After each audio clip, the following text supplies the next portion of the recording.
The Denver Broncos made two big splashes on day one of NFL free agency to boost the biggest needs that they have on the defensive side of the ball. How does it move for the needle for the Broncos as they look to win the AFC West in 2025? We'll share our thoughts and much more on today's episode, Locked On Broncos.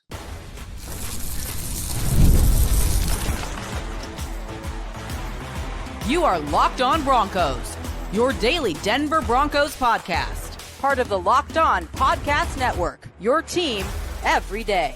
What's happening, Broncos Country? You know what time it is. It's time for another episode, Locked On Broncos, your daily Denver Broncos podcast, part of the Locked On Podcast Network, your team every day. For all your Broncos news, content, coverage, analysis, and more, make sure you become an everydayer. And thank you to everyone in Broncos Country for making us your first listen. Make sure you hit that subscribe or that follow button down below so you never miss out on what's going on with your favorite team, especially with NFL free agency officially being here and the Broncos being active here early on. I'm Cody Roark, Broncos beat reporter for Mile High Sports, joined as always by Sayre Bedinger, site expert over there, predominantlyorange.com. And here's what we got in store for you here today on day one of the legal negotiating period. The Denver Broncos to make two big splashes. We're going to wrap up today's episode of the show by talking about Evan Engram, who came into the building on Monday and spent some time at the team facility almost all day, but he left without a deal. Is that a sign for concern here for this Broncos team? We'll talk about Denver adding Dre Greenlaw into the mix at linebacker,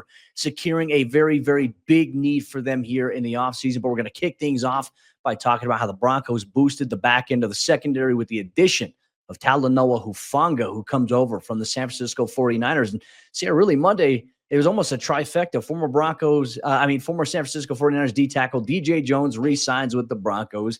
You get Talanoa Hufanga as your first major move of free agency. And then you get Dre Greenlaw.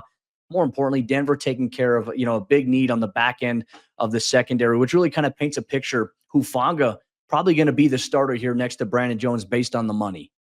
100%, which is very exciting. And hat tip to you, Cody, for obviously calling the Dre Greenlaw signing. I know we'll get into that in a little bit here, but yes, for Talanoa Hufanga, 3 years, $45 million from the Denver Broncos, but only $20 million in guarantees, which I think speaks to maybe his recent injury history, right? Obviously had the ACL in 2023, a wrist injury in 2024, but finished the year strong and looks good. And so, Cody, I feel like there was a report out there that said the 49ers wanted Hufanga back in the mix, but obviously just cap-wise couldn't figure it out. That, to me, is a great indicator of the fact that he's healthy, or he's going to be very soon if he's not already. And I'm encouraged by that. And I think when you pair him up with Brandon Jones, you've given the Broncos now one of the best young safety duos in the league. And of course, this kind of signing is totally on brand for us as far as signing younger guys that are coming off of their rookie contracts, as opposed to aging players who you're signing for short-term deals. The Broncos need more core players on this team. And what I love the most about these two signings, Cody, is that both of these guys have a bone to pick with the Kansas City Chiefs, right? Because the Kansas City Chiefs beat these guys in the Super Bowl when they were with the 49ers. And so Hufanga had an all-pro season that year. Dre Greenlaw, obviously an exceptional piece of that 49ers defense that was so good for so long. So I'm excited about this. I think this is the most athletic linebacker the Broncos have had in how long? I mean, this is one of the most proven safeties they've had alongside. When's the last time the Broncos, other than Justin Simmons, like they haven't had this kind of a duo on the back end, a young duo. So I'm pumped for Hufanga to come in, bring the wood. He brings the wood, doesn't he? I mean, he's just a hard hitting, heat-seeking missile. I love this move for the Denver Broncos. Yeah, I mean, when you look at what 49ers fans and even 49ers media members, beat reporters are saying about Hufanga, they're like, wow, this is a big loss for that defense, because when fully healthy, this is a guy who plays with his hair on fire. And that's one thing you notice about him when you watch him on the field. Like, you see his hair. A lot of people said he's like Polamalu light, but man, I remember his all-pro season. I mean, Sayre, that year, we got to see him play against the Denver Broncos. This is a guy, I mean, you want to try to run the football, good luck. This is a guy who, if you're trying to run to the outside, he's tracking downhill at a very good angle, and he's maybe getting you behind the line of scrimmage. He's getting you at the line of scrimmage. You're not getting a lot of yards when you're running in a way where Hufanga is chasing after you. And I like that. You need a safety that can do that. And I think one of the things that people are talking about, they're like, well, he's not necessarily a great coverage guy. What was the narrative about Brandon Jones last year, Sayre, coming over to Denver? Well, he's more of a box guy. He's going to play in the runs, not going to really play the middle of the field, can't cover really well. Is that a product of the scheme that those players played in or ability? And I think Hufanga coming to Denver is in a position. I think he's got underrated ball skills. I think he's got the ability to have explosive plays. He had 4 interceptions in 2022. Heck, in 2023, the year he tore his ACL, he had 3 interceptions. He was trending towards having another ridiculous season before he suffered that injury. I think it was in week 10 there, a freak non-contact ACL injury that derailed him for the rest of the season. Obviously, he would have been an important piece for them in the Super Bowl going into that year. So that would have been, maybe big to have him. And obviously, we'll talk about Dre Greenlaw later, who left that game in the Super Bowl against the Chiefs with a freak non-contact Achilles injury here. So Denver taking a little bit of a gamble on, a player who's coming off of an injury. But I also want us to highlight here, getting rid of the mentality that, okay, a player was injured, he missed some time, okay, he's injury prone. Like that's like one of the biggest things that drives me nuts here, because when we talk about Talanoa Hufanga, people are like, well, he's often injured. Okay, let's take a look at this. 2022, he played 17 games, started 17 games for them. Okay. 2023, first 10 games in the season, he's rocking and rolling, suffers the non-contact, misses the rest of the season. So obviously when you miss however many games San Francisco played the remainder of the season, including getting to the postseason, people count that against him. And then, he suffered a wrist injury as well, a ligament injury that forced him to go on injured reserve for the 49ers this past season. So he missed 7 games in that regard. But here's the thing that people are ignoring, Sayre. They're just looking at games played, games missed. They're not looking at the fact that he came back and finished the 5 final regular season games for the 49ers and that defense down the stretch last season here. I obviously wanted to get some insight from our good friends over there at Locked On 49ers, a good friend, Croc and Brian Peacock. They shared their thoughts on Hufanga signing with the Denver Broncos. Talanoa Hufanga, a guy that, he had the torn ACL after a stellar season. And even when you go back to the All-Pro year, I don't think it finished as strong as it started. And then you got into the next year and it still was a little iffy. Then he had the torn ACL. But when he came back, it was like, man, it was good to see him flying around. You see that hair, you see the instincts. And, I think he's a good football player for Denver. I think he's very specific with how you have to use him. And that's something that the Denver Broncos are going to have a plan for. But if they use him right, he's a guy that clearly can play at a very high level. And I think the Broncos will obviously have a plan, a vision, as Sean Payton always says, Cody, with a guy like this coming into the defense, because of course you're signing somebody to effectively replace a starter, right? I mean, money talks, and this is a clear sign that, all right, PJ Locke is being demoted from his starting job next to Brandon Jones. And that's where Hufanga is going to have to come in and play a substantial role. And we know the Broncos, they've been trying to find guys that can, I'm not saying this is like hockey where you have an enforcer, right? But like, similar types of vibes where a guy like this is going to come in. He at times I remember watching the 49ers with this guy, Cody. There were times when it felt like they had 12 guys out there playing defense, right? Yeah. Because he plays in the box. He flies around, like wherever the football is, he's going to find it. That's exactly the type of guy that this Denver Broncos defense needed on the back end. So I'm excited about this move. I feel like he offers so much potential for this already top 5, top 10 defense to take it to the next level in 2025. He's going to make everybody around him better. Well, now I get to bring back the term that I love when I describe a player who plays like Hufanga. He is a piss missile the way that he plays downhill, man. I'm excited to see him. Look, I think another thing, too, to bring back the medical stuff, the Broncos would not have made this move if his medicals did not pan out with Bo Lowry. And obviously, I think we go back to Sean Payton's end-of-the-year press conference.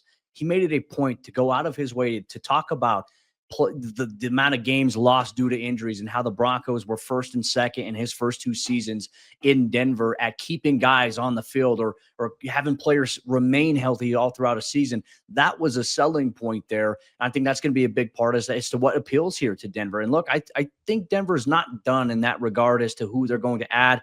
Still expect maybe a couple of splashes here or there. Are they going to be big ones like these 2 ones? Probably not, but you never know. We could be surprised here as the NFL free agency frenzy continues here on today's episode, Locked On Broncos. We talked about Talanoa Hufanga and what he's going to bring to the table on that back end part of the secondary here. But the Broncos, they reunited him with one of his teammates. Dre Greenlaw is coming to Denver to boost the Broncos defense. We'll tell you what he's going to bring to the table exactly here on today's episode of the show. This show is sponsored by Betterhelp, and taking care of your mental health can feel like a big investment, but it's just as important as taking care of your body. Traditional in-person therapy can cost anywhere between $100 to $250 per session. But with BetterHelp, you can save up to 50% per session. BetterHelp offers a flat fee for weekly online therapy sessions, making professional support more accessible and affordable. With over 30,000 therapists and over 5 million people helped, it's the world's largest online therapy platform. And look, self-care is so important. We spend a lot of money on going to the gym to make sure our body stays in shape. It's just as important to invest in our mental health as well. And look, therapy isn't just for tough times. It's just for making sure that you have all the tools that you need to continue to grow as a human being. I've utilized BetterHelp therapy before in the past. I've used it. I find therapy to be very beneficial, and I highly recommend it to anybody, and not just in bad times, but even when, hey, things are going steady. Check in with yourself. Check in with someone who has an unbiased perspective on your life. Your well-being is worth it. Visit betterhelp.com/lockedon today to get 10% off your first month. That's BetterHelp, HELP.com/lockedon. The Denver Broncos officially have a new starting linebacker next to, we think, Alex Singleton this coming year. But what does Dre Greenlaw bring to the table that the Denver Broncos previously lacked at the linebacker position? Well, Cody and I are going to talk about exactly that and the Evan Engram situation coming up here on today's episode, Locked On Broncos. But Broncos Country, as we celebrate some new players coming onto the team, don't forget, if you haven't done so already, we want you to become an everyday listener of the show. So hit subscribe so you don't miss a single episode of Locked On Broncos, especially now that we are into the thick of the offseason where things happen, like the Denver Broncos signing Dre Greenlaw to a 3-year deal worth $34 million, according to our friend Mike Kliss over there at 9 News. Cody, this deal was originally reported by Diana Rossini of The Athletic. Very exciting. We'd been kind of monitoring all throughout the day on Monday. Is Dre Greenlaw going to sign on day one of free agency? And are the Broncos going to be able to outlast the other bidders in this competition to get him? And this is a competition that I think last year, Cody, the Broncos would have lost because they're competing with the likes of, the Miami Dolphins, the Houston Texans, both of which have significant, substantial connections to Dre Greenlaw in Mike McDaniel and then obviously D'Amico Ryans. The Broncos won. The Broncos won this free agency bidding war after missing out on Nick Bolton, etc. What are your thoughts initially on this Dre Greenlaw move? What does he bring to the table that the Broncos previously were missing? Yeah, I think he brings good height to the table, athleticism. Sayre, he played in 2 games last year for San Francisco, and what happened was, obviously, you tear your ACL. Not your ACL. You tear your Achilles in February, and you go through that process of recovery. Well, he came back, and there were some signs. There was optimism. Okay, hey, he's going to be rocking and rolling. But then when you watch the games he played in, Sayre, it's exciting. It's exciting. But then he started to experience calf tightness, right? Which anytime you hear calf tightness, you hear anything like that after you're coming off of an Achilles, that's a big caution sign for a lot of teams. And so the 49ers, they shut him down just to be on the safe side. And they were hoping that they were going to retain him in free agency, especially with Robert Saleh being hired as a team's defensive coordinator in the offseason, kind of reuniting. He was the architect of that really, really good defense there. And so for, I think, Denver at this point, you go out there and you make sure that the medicals on Greenlaw check out, which they absolutely did. The 49ers keeping him out for the remainder of those last couple of games there was only just to protect Greenlaw and also to protect them as maybe like, hey, we want you back. We also want you to be able to be fully healthy. Calf tightness, we don't want to play around with that. The Broncos kind of did the same thing with Josh Reynolds from time to time when he had calf tightness, Achilles tightness, throughout the training camp and even parts of the regular season. So for Greenlaw, man, you're getting a guy who's instinctive. He reads the run really well, does a good job reading guard pull play, but also a guy that he's active in the passing game at the second level, right? If you need him to drop back to that middle hook and see for anything crossing, he's going to locate that and he's going to stick on a guy there. He's a guy I feel like you can blitz. He's going to be effective in that regard. But I also feel like you're not going to line him up one-on-one against a tight end. That's not how the Broncos scheme works, especially if they're going to play out of that too high shell. But he is a guy that can cover running backs out of the backfield. He could be that guy that prohibits maybe running back scoring on a wheel route for a touchdown in a game where that happens several times to the Broncos.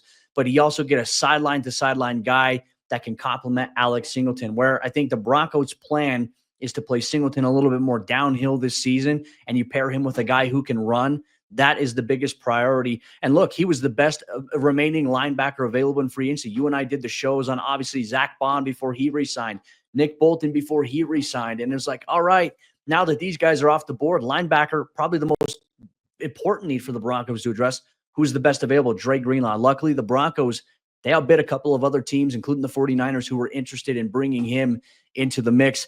This boosts the Broncos defense instantly. Like we talked about Talanoa Hufanga against the run. Okay, let's think about it from this perspective here. The Broncos run defense, as improved as it was in 2024, let's say they continue to play at a high level there. But now you had a linebacker who's really good like Greenlaw against the run, and you had a safety who can come up in the box and play like an absolute dog there. This is going to be fun here for the Broncos where they can just play lock-up man-to-man coverage with Passer Tan, Riley Moss, Jaquan McMillan, and Chris Abrams-Drain, who's probably going to get in the mix a lot more this upcoming season. These two signings right here massively, massively boost the Broncos defense, and I think what they can do on paper at least. I think Dre Greenlaw is the best all-around linebacker the Broncos will have had since Danny Trevathan when he was fully healthy. And I know Broncos fans who know how good Danny was back in the Super Bowl 50 days. And that's with all due respect to guys like Brandon Marshall, Todd Davis. I feel like this guy has the best combination of skills in terms of coverage ability, in terms of physicality, aggressiveness, like you mentioned, Cody, the athleticism. At just 27 years old as well, I mean, he's going to be around for the foreseeable future, which we also love to see. It's not going to be all right, well, next year he turns 30, so what's going to be happening? No, we got a few years here to kind of find out what the Broncos can do at the linebacker position. And I saw on social media, Cody, that Alex Singleton is also running at full speed. And of course, the Denver Broncos have not made a single roster cut. They haven't done any sort of that stuff, like to clear up any cap space. So as far as I could tell, they're planning on all these guys coming back. And so Singleton's going to be in that mix. If people are wondering like, well, does this signing mean that Singleton's going to get cut? No, it absolutely does not. And I think it also frees the Broncos up to figure out what they've got a little bit more in Drew Sanders and maybe just kind of see what happens there over the course of the next handful of months, which is a nice luxury to have, because that was not the case this past year, right? I mean, when you were running into the season with just Singleton, and then, we had Cody Barton in the mix, and you didn't know what else was going to be there. So I'm excited about this just as much, if not more so, than the Talanoa Hufanga move. And like I said, what I really love is that these two guys have a bone to pick with the Kansas City Chiefs. They've got some unsettled, unresolved business there to get taken care of. And so I really like this, Cody. I feel like this guy brings, just like Hufanga, brings another level of attitude to this Denver Broncos defense. Part of me is wondering as well, like with them bringing in Dre Greenlaw and Hufanga, is the emphasis, are the Broncos going to be as blitz heavy as they were last season?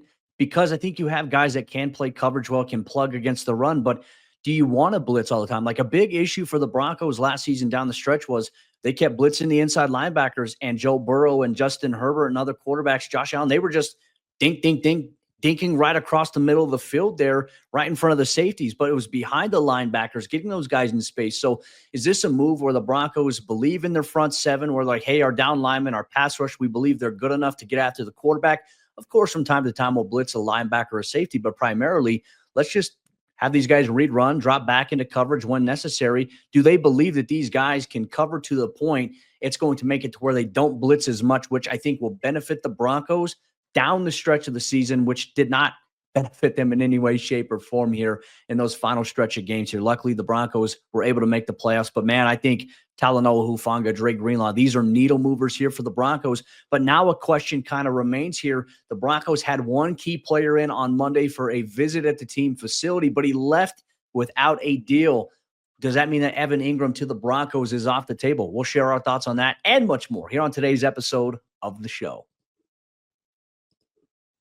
This is a message from our sponsor, Intuit TurboTax and Broncos Country. Taxes was waiting and wondering and worrying if you were going to get any money back, then waiting, wondering, and worrying some more. Now, Taxes is matching with a TurboTax expert who can do your taxes as soon as today. An expert who gives your taxes their undivided attention as they work on your return while you get real-time updates on their progress so you can focus on your day. An expert who will find you every deduction possible, file every form for you in every investment, everything with 100% accuracy. Also, you can get the most money back guaranteed. No waiting, no wondering, no worries. Now, this is Taxes. Get an expert now at TurboTax.com. Only available with TurboTax Live full service. Real-time updates only in iOS mobile apps. See guarantee details at TurboTax.com/guarantees. The fourth quarter action of today's episode, Locked On Broncos, is here, and Monday's free agency legal negotiating period proved to be a big one for the Broncos with two big splashes from the out-of-market free agency haul and Talanoa Hufanga and Dre Greenlaw here. But they also had Evan Engram in for a visit here.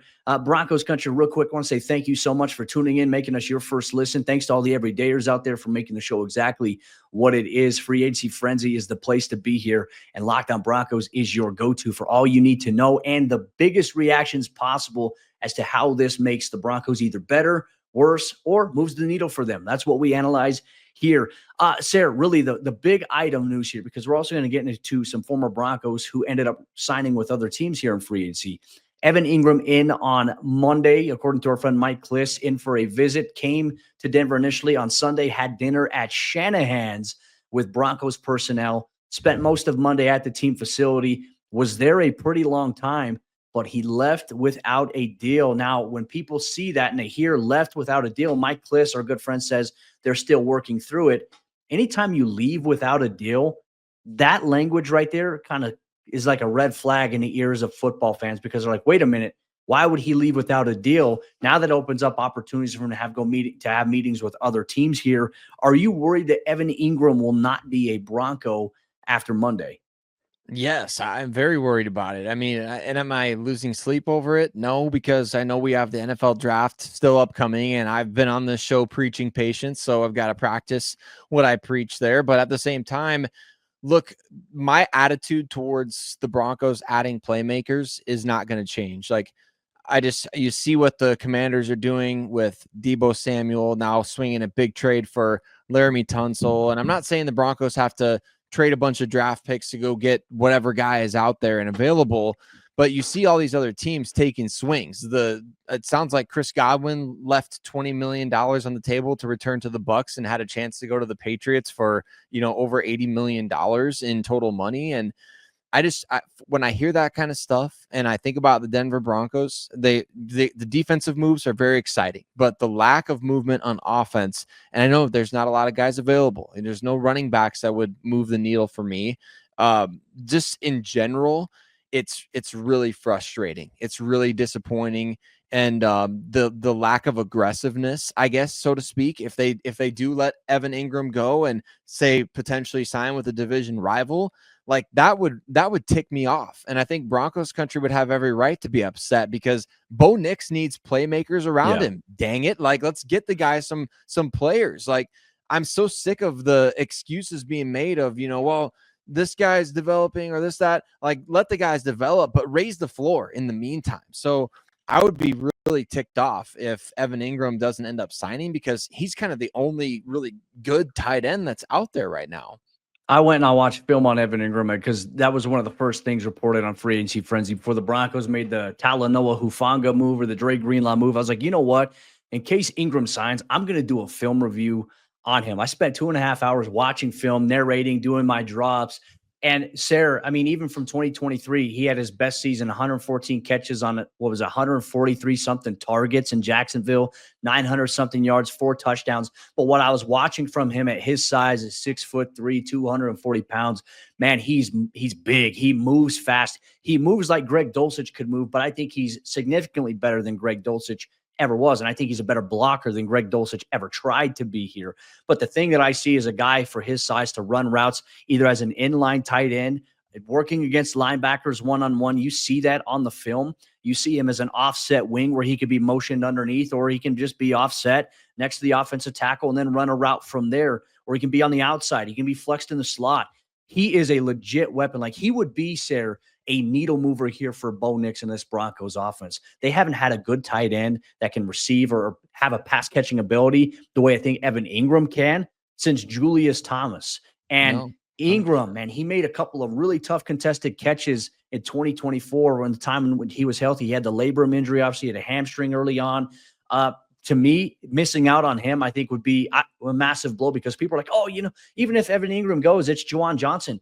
Juwan Johnson does not move the needle for me the way that Evan Engram does. I think people, they look at stats and like, well, look what Juwan Johnson did in 2024, 2023. Watch him side by side. Like, Juwan Johnson can play effective football.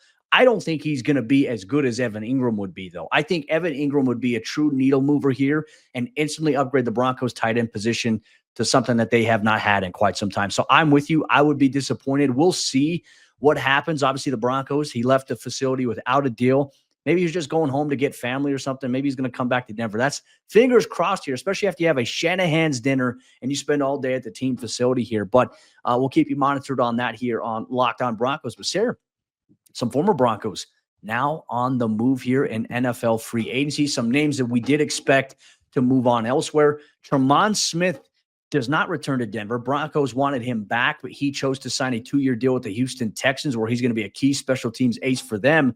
But I'd say arguably the bigger ones here for the Broncos, Zach Wilson signing with the Miami Dolphins. That's going to be a good situation for him. And former Bronco Javonte Williams signing with the Dallas Cowboys. Your thoughts on some of the departures here from some Broncos from last season?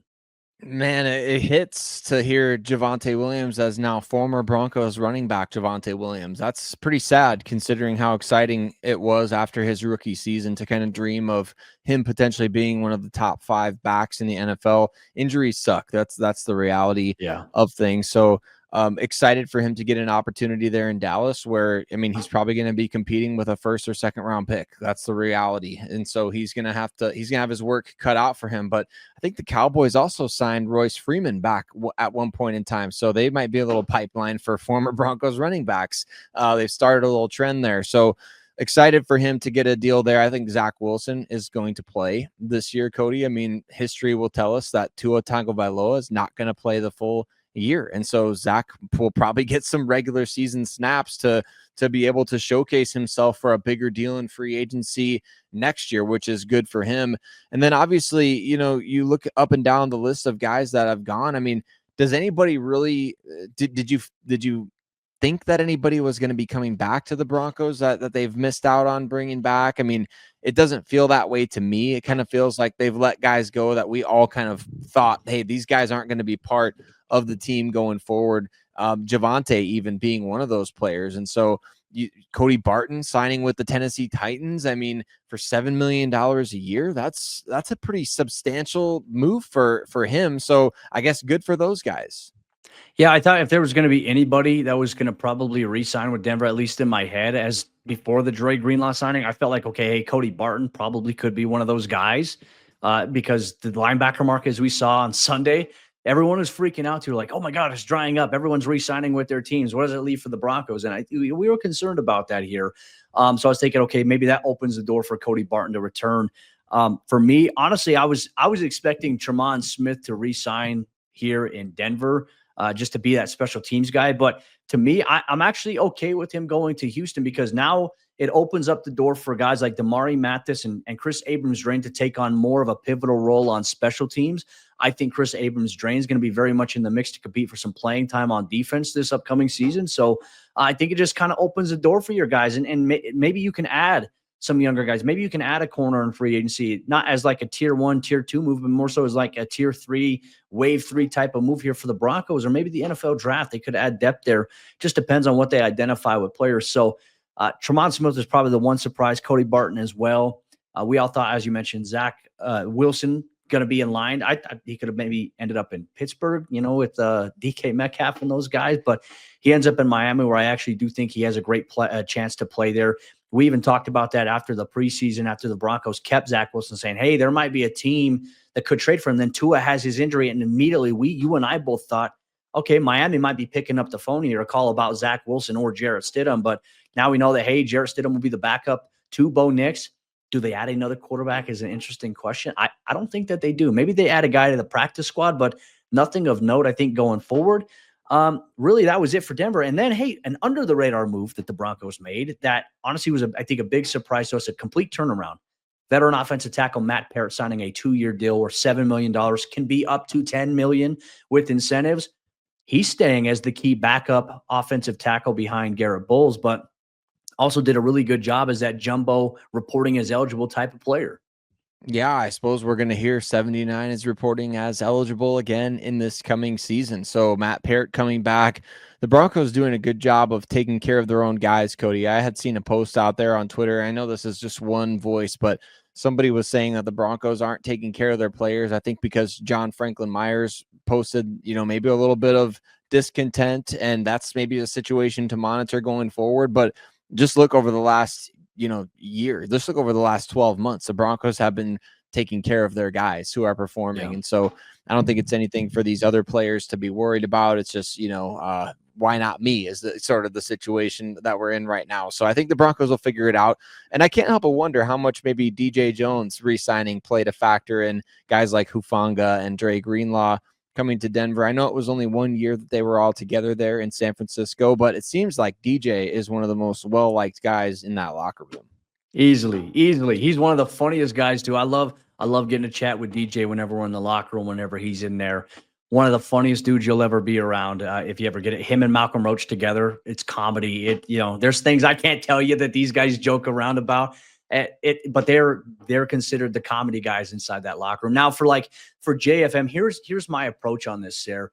Look, I think for the Broncos, of course, you want to take care of your in-house guys, but when free agency comes around, you have to get those guys, those other additions from outside that are going to make you instantly better. Then you can focus on your guys because you're not in a race against other teams to get a deal done as it is out of market free agents. So I understand John Franklin Myers' frustration. I still think something gets done there on that side. So JFM, if you're listening, I think it's coming and you deserve it. He deserved it 110% to be here in Denver. Impact pass rusher.